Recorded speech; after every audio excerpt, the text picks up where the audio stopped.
Imagine waking up one morning and discovering that every struggle in your life, every physical ailment, every moment of confusion and pain stems from a single horrifying truth, one that isn't even your fault. You realize that your trembling hands, your difficulty breathing, your clouded thoughts all trace back to decisions made before you were even born.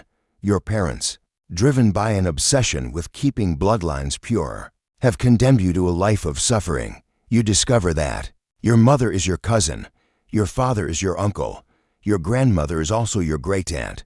The family tree doesn't branch, it's a twisted vine, choking itself in its own coils. This nightmare was reality for countless royal women throughout European history, trapped in a web of genetic destiny they never chose, their stories buried beneath centuries of political propaganda and courtly discretion, reveal the true cost of dynastic ambition.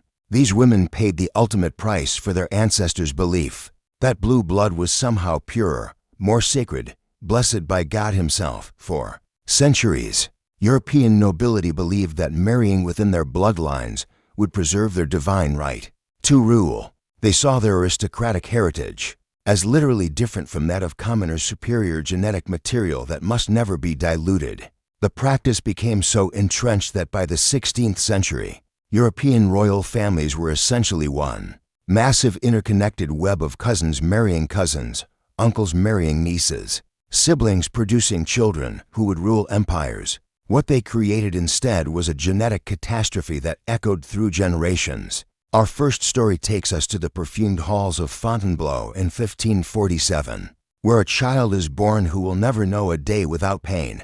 Marguerite de Valois, daughter of Henry II of France, and Catherine de' Medici herself, the product of generations of strategic cousin marriages. Within the Italian nobility enters the world carrying the accumulated genetic damage of both the French royal line and the Medici bloodline.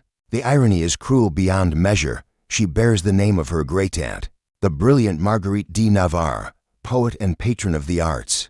But where her namesake possessed wit, intelligence, and creative fire, this Marguerite inherits only suffering, written in her very genes. From her earliest memories, Marguerite knows she is different from other children of the court. While other noble offspring race through the chateau's endless marble corridors, their laughter echoing off gilded walls adorned with mythological scenes, she struggles with each labored step, her legs, twisted from birth by genetic factors that prevented proper bone and muscle development, force her into a rolling, unsteady gait that makes even the shortest distances feel like insurmountable journeys. The elaborate court gowns, heavy with gold thread, seed pearls, and precious stones that declare her royal status, become instruments of daily torture, their immense weight pressing against her malformed spine until every breath becomes a conscious effort. But it is her face that marks her most clearly as a victim of royal inbreeding. The Valois jaw, a genetic legacy that grows more pronounced with each generation of cousin marriages, protrudes so severely that her lower teeth extend well beyond her upper lip, creating a grotesque underbite that makes speech difficult and eating a daily ordeal of humiliation. The same genetic pathways that should have created the refined features expected of royal blood have instead produced a caricature of nobility, beauty transformed into deformity through the relentless mathematics of genetic concentration. Eating becomes a performance of careful choreography and constant fear. The elaborate court meals, lasting 3 to 4 hours and featuring dozens of courses prepared by the finest chefs in Europe, transform into endurance tests that leave Marguerite exhausted and humiliated. The roasted pheasant stuffed with herbs and chestnuts, the delicate pastries shaped like swans and filled with honeyed cream, the elaborate sugar sculptures depicting classical myths, all must be approached with the strategic planning of a military campaign. Every piece of food must be cut into fragments no larger than peas, chewed with the caution of someone navigating a minefield, and swallowed with the constant terror of choking on her own saliva. Modern medicine would recognize Marguerite's condition as a complex manifestation of inbreeding depression, the accumulation of harmful recessive genes across generations of cousin marriages that had reached a critical threshold in her genetic inheritance. When closely related individuals reproduce repeatedly over centuries, damaged genetic variants that would normally remain dormant become expressed with increasing frequency and severity. Marguerite's protruding jaw results from genetic factors affecting bone growth and facial development that become catastrophic when inherited from both parents who share recent common ancestors. Her spinal curvature stems from separate genetic pathways controlling vertebral development, while her muscular weakness reflects yet another system, damaged by the relentless concentration of harmful alleles. Palace physicians, with their elaborate theories about humoral imbalances, offer no relief from her suffering, only additional layers of pain and humiliation. They operate under medical theories believing that her visible deformities stem from an excess of melancholic humors that have corrupted her blood and must be purged from her system through increasingly desperate measures. They subject her to regular bloodletting sessions, believing that draining pints of her supposedly corrupt blood will allow healthier fluid to take its place, leaving her weak and pale and no closer to relief. The psychological torture of Marguerite's condition extends far beyond the immediate physical discomfort. She grows up surrounded by portraits of her ancestors lining the palace walls, dozens of paintings by the greatest artists of the Renaissance, each one a masterpiece of technique and a document of genetic decline. In each painted face, she recognizes echoes of her own deformities multiplied across generations. Here, an uncle with the same twisted spine, his portrait painted to minimize the deformity, but unable to completely hide it. There, a great-grandmother with the same protruding jaw, her mouth painted in a slight smile that cannot disguise the fundamental wrongness of her facial structure. She studies these portraits with the desperate intensity of someone seeking to understand her own suffering, tracing family resemblances like a scholar parsing ancient texts. The same eyes that look back at her from polished bronze mirrors appear in painting after painting, but always accompanied by other signs of genetic damage. The slightly vacant expression that suggests cognitive impairment, the subtle asymmetries that hint at developmental problems, the carefully positioned hands that hide deformed fingers or tremors that the artists were paid to minimize but could not entirely eliminate. Marriage negotiations for Marguerite begin when she reaches her 14th birthday, despite obvious evidence that her physical limitations make the prospect of successful childbearing extremely dangerous for both mother and child. European courts receive detailed medical reports not out of any concern for her personal welfare, but to assess her potential value as a political alliance and breeding stock, whose genetic claims might strengthen their own dynastic positions. The Duke of Ferrara's ambassador provides a typical assessment. The French princess bears visible signs of her bloodline's concentration, manifesting in severe jaw malformation and spinal weakness. Her monthly courses remain irregular, and physicians express concerns about her capacity for successful childbearing. Nevertheless, her claim to French succession remains valuable, and her dowry offers significant financial advantages. The cold calculation behind these words reveals how royal women were viewed, not as human beings deserving consideration, but as vessels for transporting bloodline claims from one generation to the next. The Duke's final decision to pursue other marriage options comes not from mercy, but from cold assessment that the genetic risks outweigh the political advantages. Isolation becomes Marguerite's constant companion as the reality of her unmarriageability becomes clear to the court. She spends her days in the dimmer corners of the chateau, in chambers where heavy curtains filter the sunlight to a golden twilight that hides her deformities while shutting out the world that finds her presence uncomfortable.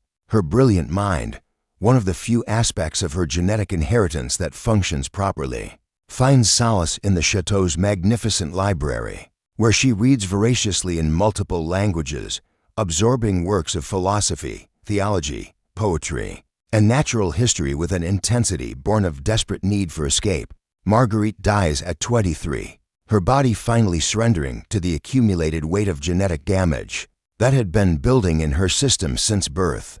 Her death certificate, written in the elaborate Latin favored by court physicians, lists various immediate causes: spinal corruption, cerebral disturbance, feminine irregularities, and lung fever. What it doesn't mention is the real cause: generations of inbreeding that had turned the royal blood supposed to elevate her above common humanity into a genetic poison that made normal life impossible.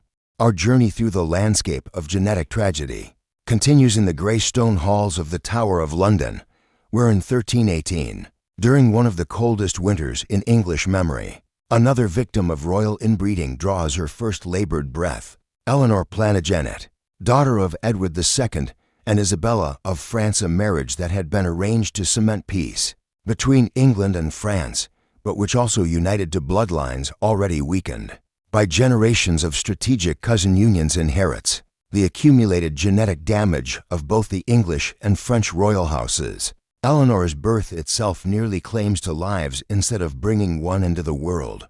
Isabella, already struggling with the reproductive complications that had become common among inbred royal women across Europe, endures a labor that stretches across for agonizing days and 3 sleepless nights. The Tower's physicians and midwives, working by the flickering light of rushed torches in chambers thick with the smoke of burning herbs and incense, whisper prayers in Latin and French while performing rituals handed down through generations of difficult royal births. When Eleanor finally emerges into the world after this ordeal, the silence that greets her birth speaks more eloquently than any words could. The midwives, accustomed to the celebratory cries that usually accompany royal births, exchange worried glances as they examine the infant whose obvious deformities cast long shadows. In the wavering candlelight, her left arm hangs useless at her side, the result of genetic factors that prevented proper muscle and nerve development.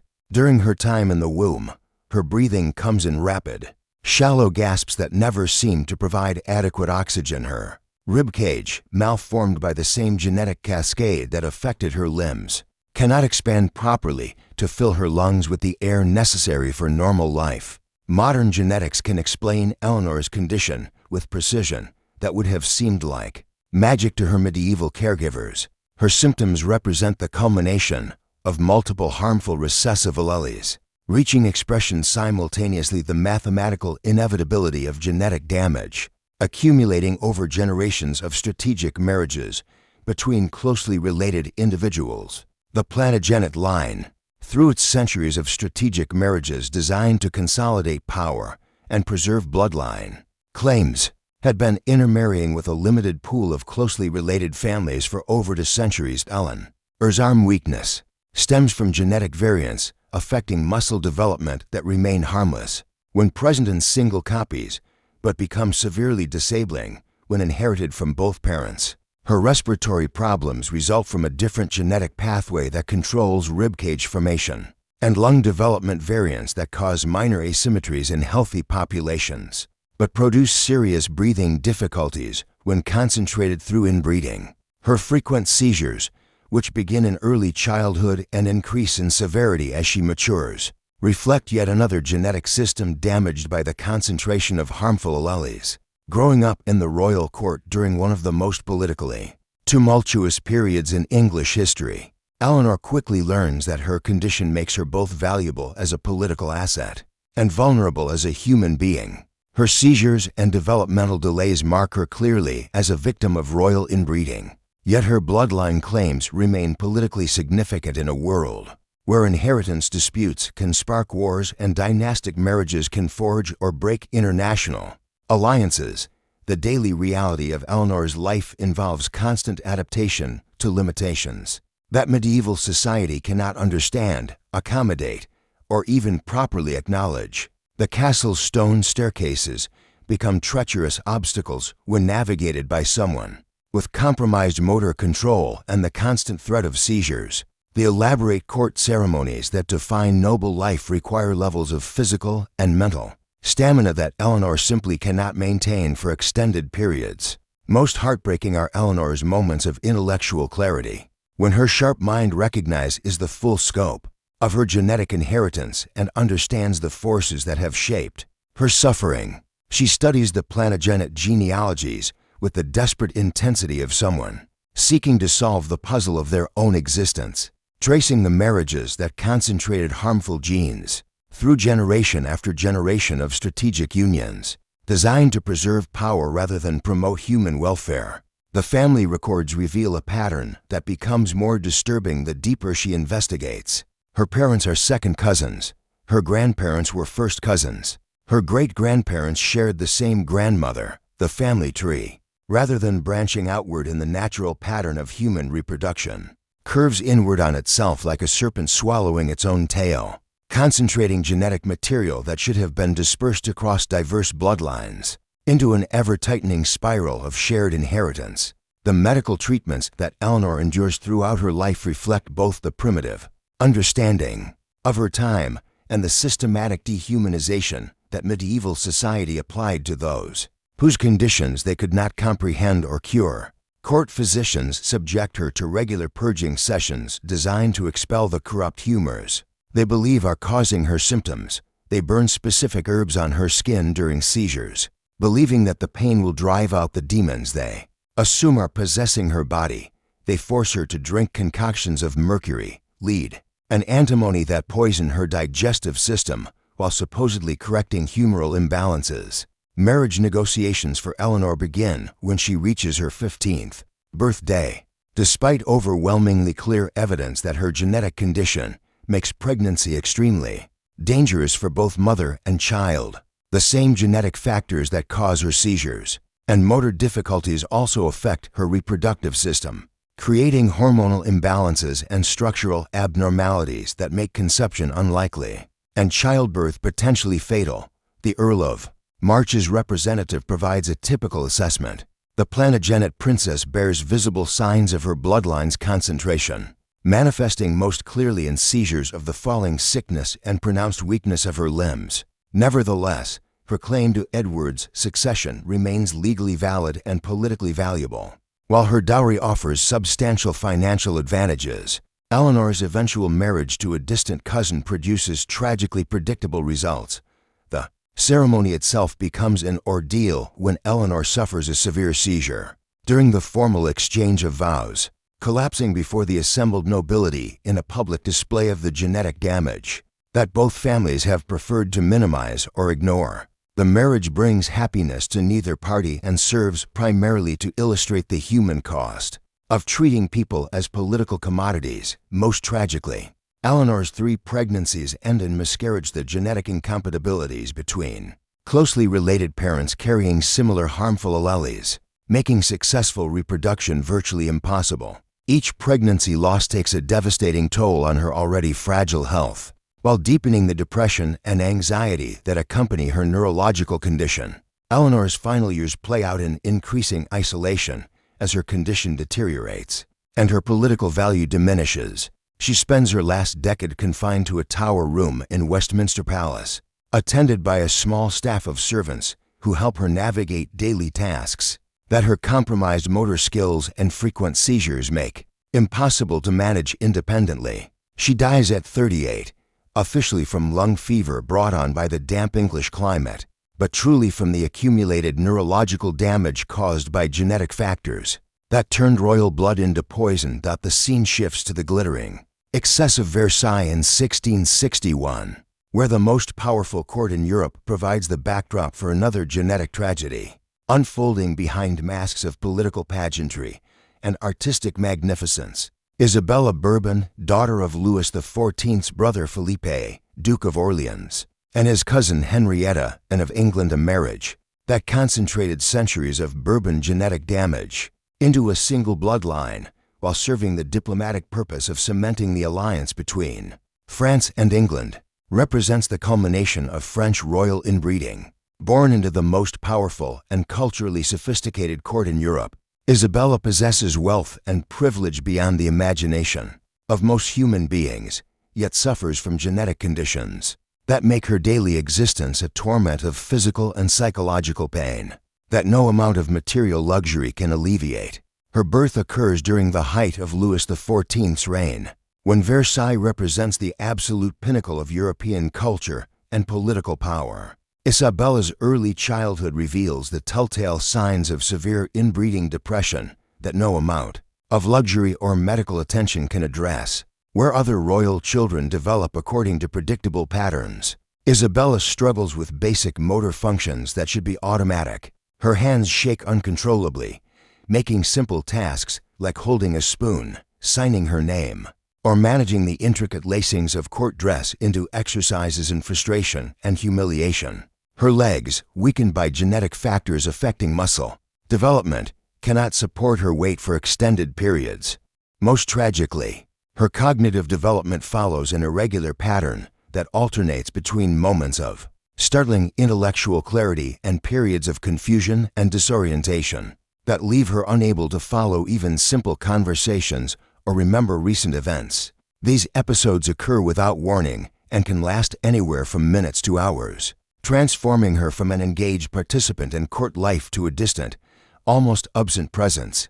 The neurological basis of Isabella's condition reflects the complex ways that inbreeding depression affects brain development and function. The Bourbon family tree, concentrated through generations of strategic cousin marriages, had reached a critical threshold where harmful recessive alleles expressed themselves with devastating frequency. Isabella inherited genetic variants affecting neurotransmitter production from both parents, creating a cascade of neurological problems that manifest as tremors, muscle weakness, cognitive irregularities, and dissociative episodes. Her tremors stem from genetic factors affecting the production and regulation of dopamine and other neurotransmitters essential for motor control. Her muscle weakness results from separate genetic variants that control muscle fiber development and nerve muscle communication. Her cognitive episodes reflect damage to genetic systems governing brain electrical activity and neural pathway formation, delicate mechanisms that require genetic diversity to function properly.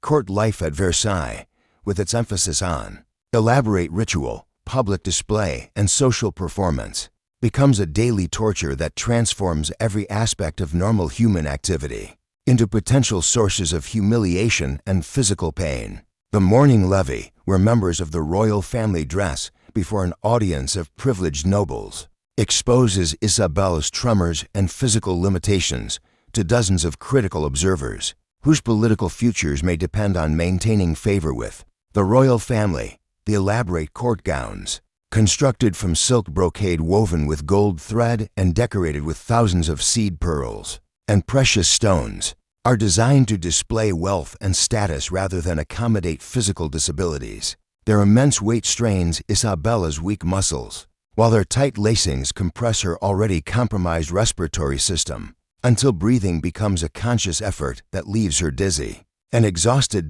Dining at Versailles follows rigid protocols that transform every meal into a public performance. Isabella must navigate multiple courses using specific utensils while maintaining perfect posture and engaging in witty conversation with foreign ambassadors and visiting dignitaries. Her tremors make this nearly impossible. Soup spills from shaking spoons, wine glasses slip from unsteady fingers, delicate pastries crumble under her uncertain grip. Courtiers learn to look away politely, but their averting eyes remind Isabella constantly of her difference, her failure to meet the physical standards expected of royal blood. The medical understanding of Isabella's time offers no relief, only additional suffering. Court physicians, influenced by theories of humoral medicine, attribute her condition to an excess of melancholic humors that must be purged from her system. They subject her to regular bloodletting sessions, draining pints of blood they believe to be corrupted. They force her to consume mercury-based medications that poison her digestive system, while providing no benefit for her genetic condition. Most painfully, they examine her reproductive organs regularly, documenting their development as potential breeding stock while showing no concern for her comfort or dignity. The psychological burden of Isabella's condition intensifies as she matures and begins to understand the genetic forces that shaped her suffering. The Bourbon court maintains detailed genealogical records that trace bloodlines across centuries. Isabella studies these documents with the desperate hope of understanding her condition, only to discover the horrifying truth. Her parents are second cousins.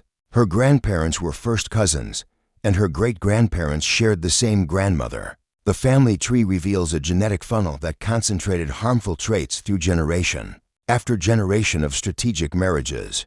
Marriage negotiations for Isabella begin when she reaches 16. Despite clear evidence that pregnancy would be dangerous for both mother and child, the same genetic factors that cause her tremors and cognitive problems also affect her reproductive system. creating hormonal imbalances and structural abnormalities that make conception unlikely and childbirth potentially fatal. Nevertheless, European courts view her primarily as a political asset whose bloodline claims outweigh her personal welfare. The Duke of Savoy's ambassador provides a typical assessment. The French princess bears visible signs of her bloodline's concentration, but her claim to Bourbon succession remains valuable. Our physicians believe that careful management might produce surviving heirs, particularly if the union occurs quickly before her condition worsens. Isabella's eventual marriage to a distant Bourbon cousin produces the expected tragic results. Her first pregnancy ends in miscarriage at 5 months. The genetic incompatibilities between closely related parents preventing normal fetal development.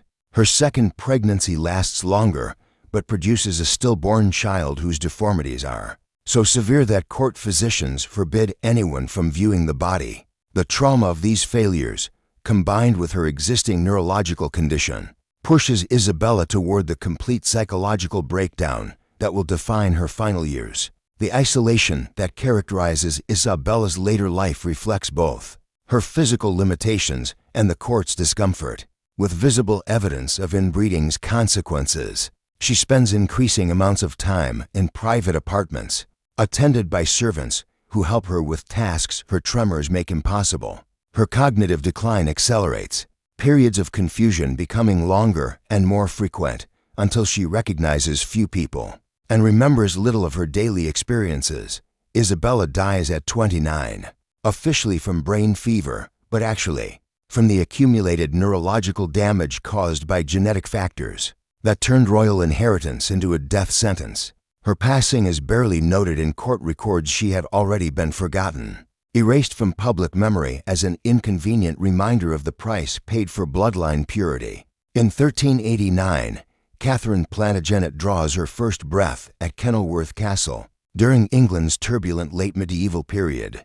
Daughter of John of Gaunt and his cousin Blanche of Lancaster, uniting two branches of the Plantagenet family, already weakened by generations of intermarriage, she inherits the concentrated genetic damage that had been accumulating in English royal bloodlines for centuries. Catherine's birth nearly claims 2 lives. Blanche endures a 4-day labor in chambers thick with burning herb smoke, while midwives perform rituals handed down through generations of difficult royal births. When Catherine emerges, her weak cries and irregular breathing signal the genetic catastrophe that will define her existence. Her development reveals complex manifestations of inbreeding depression, while her left side develops normally. Her right arm and leg remain weak and poorly coordinated, genetic factors affecting neural development becoming severe when inherited from related parents. Most troubling are episodes beginning in her 3rd year, when Catherine suddenly stops speaking mid-sentence, her eyes losing focus as consciousness retreats to some unreachable place. These episodes, lasting minutes to hours, leave her confused and exhausted. Medieval understanding attributes them to divine visitations or demonic possession, but modern medicine recognizes complex partial seizures caused by genetic disruption of brain development. The same genetic variants that affect her motor control also damage the neural pathways governing brain electrical activity. Growing up in late medieval England's political turmoil, Catherine learns that her condition makes her both politically valuable and personally vulnerable. Court officials discuss her future with cold calculation, weighing genetic damage against potential value in marriage negotiations. Her bloodline claims remain significant despite her obvious disabilities. Daily life involves constant adaptation to limitations medieval society cannot understand. Castle stairs become treacherous obstacles when navigating with compromised motor control and seizure threats. Court ceremonies require stamina Catherine cannot maintain. Most heartbreaking are moments of intellectual clarity when her sharp mind recognizes the full scope of her genetic inheritance. She studies Plantagenet genealogies with desperate intensity, tracing marriages that concentrated harmful genes through strategic unions. The pattern becomes clear: each generation of cousin marriages producing children with increasingly severe genetic damage.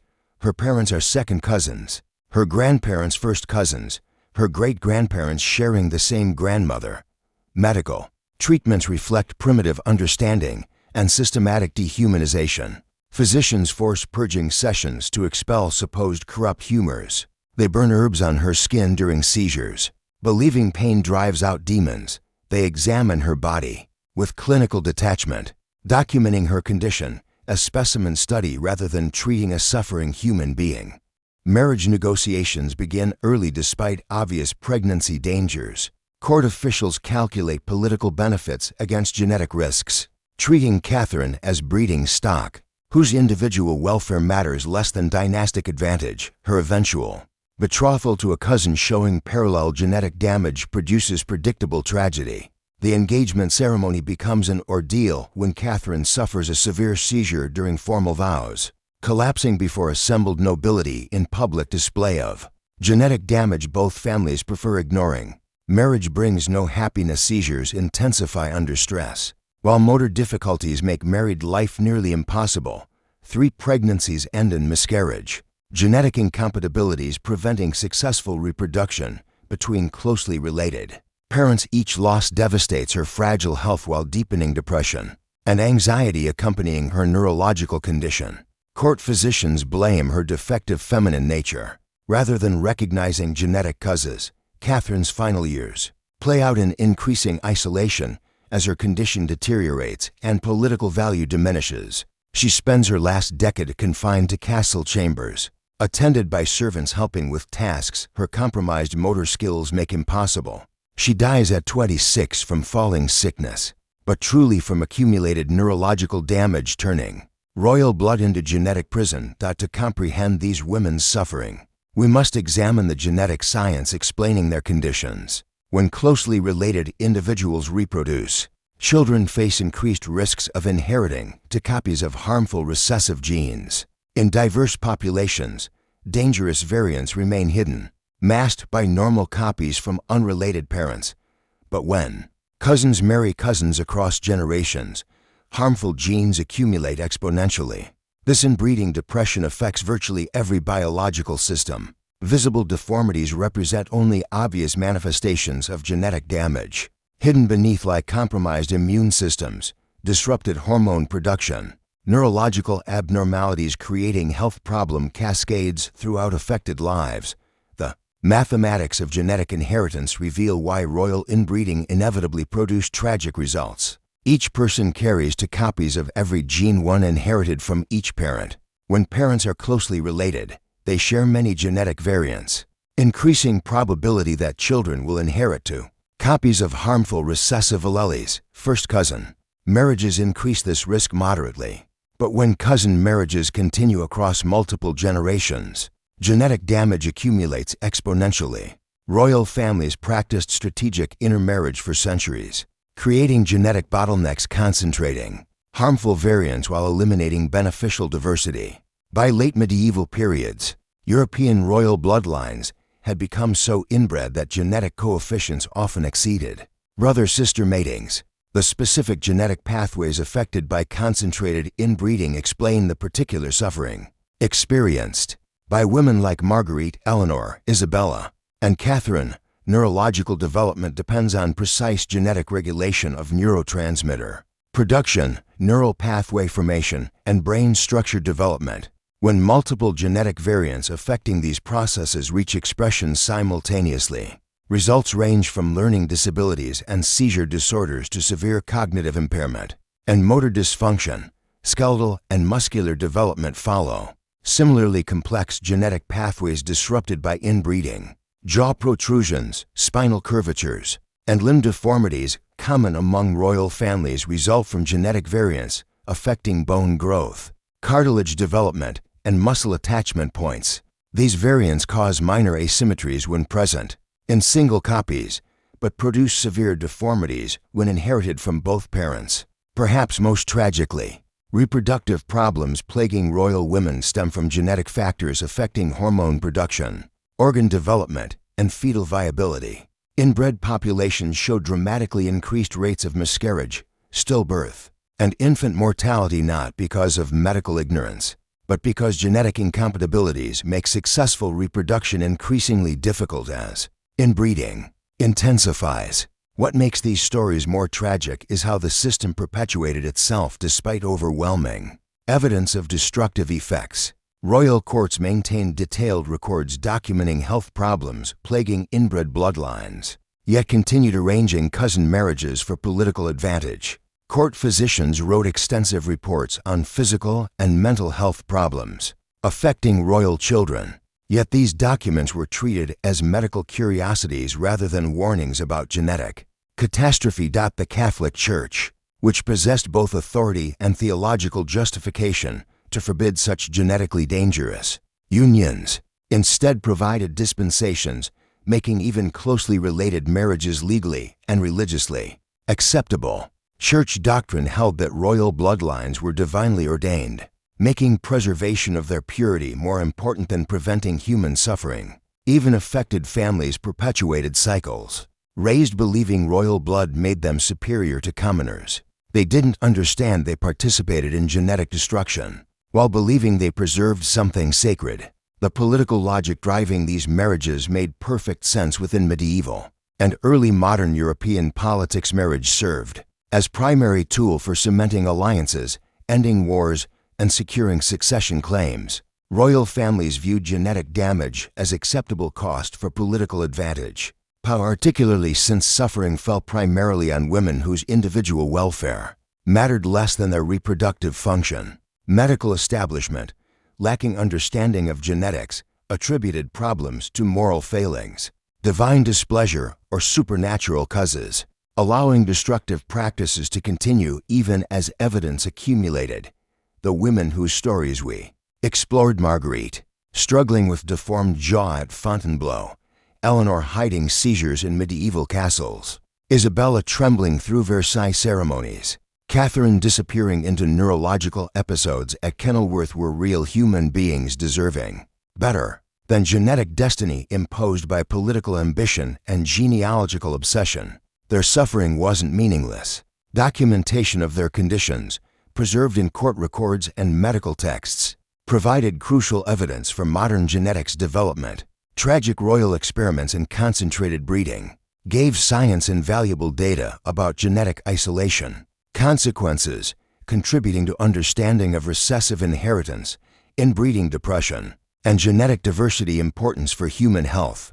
This knowledge helps prevent similar tragedies and continues informing medical genetics, population biology, and public health policy. Pain endured by royal women across dynastic marriage centuries contributed to scientific understanding now protecting vulnerable populations worldwide from consequences of genetic isolation. Their stories illuminate broader human exploitation patterns extending beyond medieval courts, reduction of women to reproductive capacity, treatment of humans as political commodities, sacrifice of individual welfare for institutional power remain unfortunately relevant in contemporary contexts. Forces creating these genetic tragedies: dehumanization of vulnerable populations, prioritization of short-term political advantage over long-term consequences, willingness to ignore obvious suffering for ideological reasons continue operating in different forms throughout modern world. The curse of concentrated bloodlines has finally ended in its most extreme historical forms.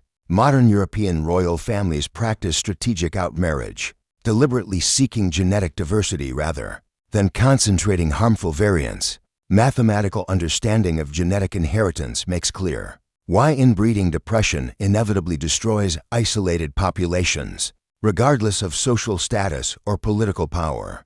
But memory of these women and their suffering must persist as reminder of prices paid when ideology triumphs over human welfare, when political convenience matters more than individual dignity, when power structures sacrifice vulnerable populations to preserve themselves. Their voices, silenced by death and historical neglect, echo through time with profound message. Remember us not for royal titles or political significance, but as human beings who deserved basic right to live without suffering imposed by others. Decisions. In the end, their legacy transcends genetic science, explaining their conditions. They remind us that true nobility lies not in bloodline purity, but in recognizing our common humanity and protecting vulnerable from systematic destruction. Their curse of concentrated bloodlines serves as eternal warning against sacrificing human dignity for abstract ideals, against treating people as means to ends rather than individuals deserving respect and care. The genetic prison that trapped these women for centuries has finally been unlocked by scientific understanding. Born from their suffering, their pain purchased knowledge that now protects millions from similar fates. Though they could not escape their genetic destiny, their stories ensure that future generations will never again pay such terrible prices for the illusion of bloodline purity. Their voices, silenced by death but preserved in history, continue speaking across centuries. Remember us, learn from us, and never again sacrifice human welfare for political ambition or dynastic pride.